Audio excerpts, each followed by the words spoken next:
তারপরে আমি ডিসি সাহেব আমাকে বললেন যে আমি আমার মডেলে যাবো। উনি আসলেন, এসে উনি সময় দিলেন 3 মিনিট, যে আমি 3 মিনিট এখানে সময় দেবো, এরপর আমি চলে যাবো। যাই হোক, স্যার এসে আমার মডেল দেখে উনি ঘুরে ফিরে দেখলেন, আমার কাছে অনেক জিজ্ঞাসাবাদ করলেন। সব মিলে আমার মডেলে এসে উনি 34 মিনিট সময় অতিবাহিত করলেন। উনি খুশি হলেন, ধন্যবাদ দিলেন। এরপর ওনার বিজ্ঞান মেলায় আমাকে আমার চরিত্রপাতি আবার এই গবেষণার মডেল দিয়ে যাবেন বলেন, আমি গেলাম। উনি এটা দেখলেন। সেই মডেলে সেই বিজ্ঞান মেলায় তো অন্য জিনিস আর মানুষ কি রাখবে, সমস্ত ওই মেলার লোকজন সবই আমার মডেল যে জায়গাটা স্টলটা দিয়েছিল ওখানে হাজির। এরপরে আমাকে ওই মেলার প্রথম পুরস্কার যেটা, ওটা স্যার আমাকে সবকিছু আপনি পাইলেন, আপনি প্রথম পুরস্কারও পাইলেন, কিন্তু সরকারিভাবে আপনার এইটাকে আসলে ভালোভাবে দেখার জন্য, প্রমাণ করার জন্য কোনো ব্যবস্থা কি ইতিপূর্বে থেকে আজও পর্যন্ত মানে নিয়েছে কিনা, কোনো ব্যবস্থা নিয়েছে কিনা?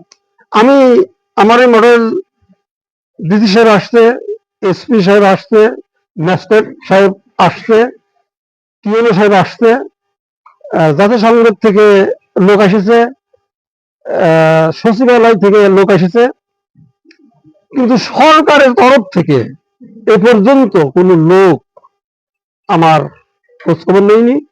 আমার এই গবেষণাগারে আসে, যারা আসে তারা সরকারের লোকই, কিন্তু নিজস্ব ব্যক্তিগত ভাবে তারা এসেছে, সরকারের তরফ থেকে আসেনি। 34 বছর ধরে যে আপনি এই গবেষণা নিয়ে পড়ে আছেন, আসলে এই 34 বছরে আপনার কি আসলে আর অন্য কোনো কাজ আপনি করেছিলেন, নাকি এইটা নিয়েই শুধু ছিলেন? আমি প্রথম দিকে, আমি গরিব মানুষ, টুকটাক চাষ করতাম আর কবিতা লিখতাম।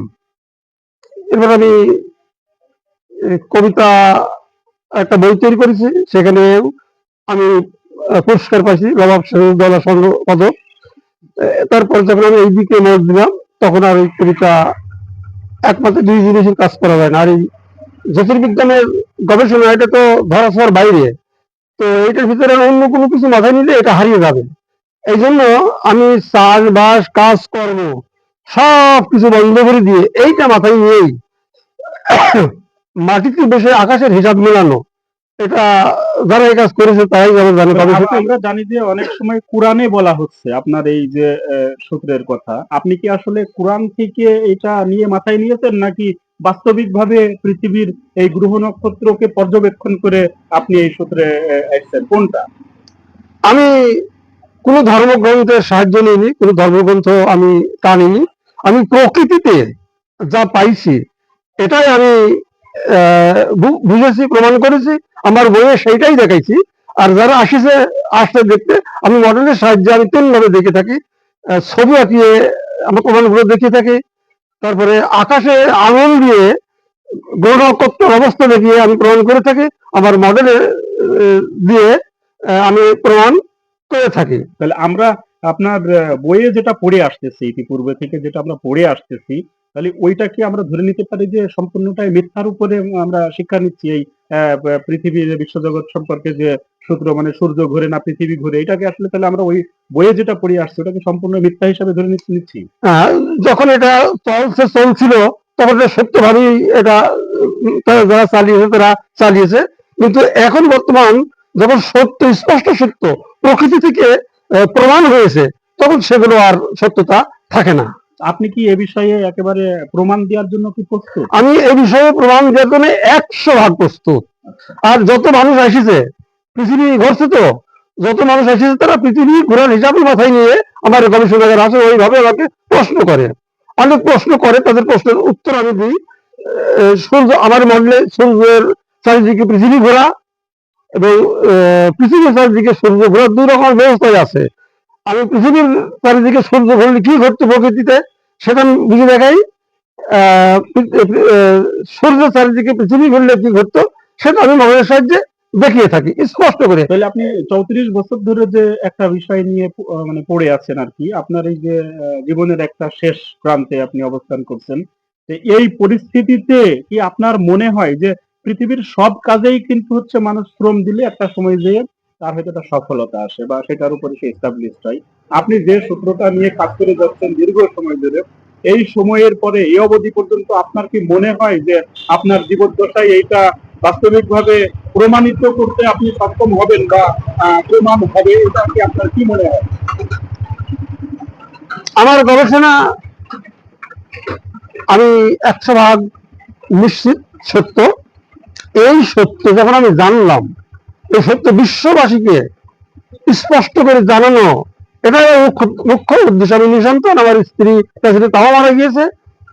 আমার কোনো অর্থের পিছন লক্ষ্য করে যে আমি কাজ করছি এটা না, আমি সত্য জানি, সত্যটা প্রমাণ করছে। শুধু যে ভুলটা আসলে আমরা জেনে আসছি, ওই ভুলটা থেকে বেরিয়ে এসে আমরা সত্যটাকে জানান দিব। আমার চাওয়া এতটুকুই। তো আমার চাওয়া অনুপাত আমি সরকারকে এখন পর্যন্ত পাইনি। সরকার আদৌ শুনিনি, নাকি শুনেও শুনছে না। আমি প্রধানমন্ত্রী ছিলেন শেখ হাসিনা, ওনার কাছে আমি দরখাস্ত পাঠাইছিলাম। এরপর আবার এই দেশের উল্টো পাল্টা হওয়ার পরে ওইটা আর কার্যকারী হয়নি। তো এখন আমি অনেকের কাছে বলি, তারা বলে যে এখন তো দেশের অবস্থা এই, তো দেশ একটা পর্যায়ে যাক, নির্বাচন হোক, তারপরে আমরা আবার। তার মানে আপনি এখনো আশায় বুক বেঁধে আছেন? আমার কবর পর্যন্ত আমি আশায় বুক বেঁধে থাকবো। আর এই জন্য এই সত্য প্রমাণের জন্য, দাঁড় করানোর জন্য, বিশ্ববাসীকে জানানোর জন্য আমার যা কিছু ছিল অর্থনৈতিক দিক আমি হতে পারে বিক্রি করে আমি শেষ করে দিয়েছি। আমি শুধু জীবনটুকু এই সত্য বিশ্ববাসীকে জানানোর জন্য আমি জীবন দিতেও। আমরা পূর্বের থেকেই দেখছি যে আপনি সকাল 10টার থেকে প্রায় সন্ধ্যা পর্যন্ত এইখানে আপনি থাকেন, আপনার এই ছোট্ট মডেল ঘরের ভিতরেই থাকেন, এইটা নিয়েই পড়ে আছেন। তো আসলে একটা সময় মানে মনে হইতো যে আপনি হয় আপনার এটা হয়তো এক সময় মানে প্রকাশিত হবে, কিন্তু দেখতে দেখতে ক্রমান্বয়ে আমরা নিজেরাই তো আসলে আশা ছেড়ে দিচ্ছি। তো সেইখানে আপনার অনুভূতিটা কি, মানে আপনার কাছে কি মনে হয়? আমি যেহেতু সত্য দেখেছি, 34 বছর আকাশের দিকে তাকে থেকে না খাওয়া না ঘুমানো, ভিটে বাড়ি বিক্রি করে দিয়ে, আমার তো ছেলে পেলে নেই, আমার ভবিষ্যৎ কি? আমার ভবিষ্যৎ আমি।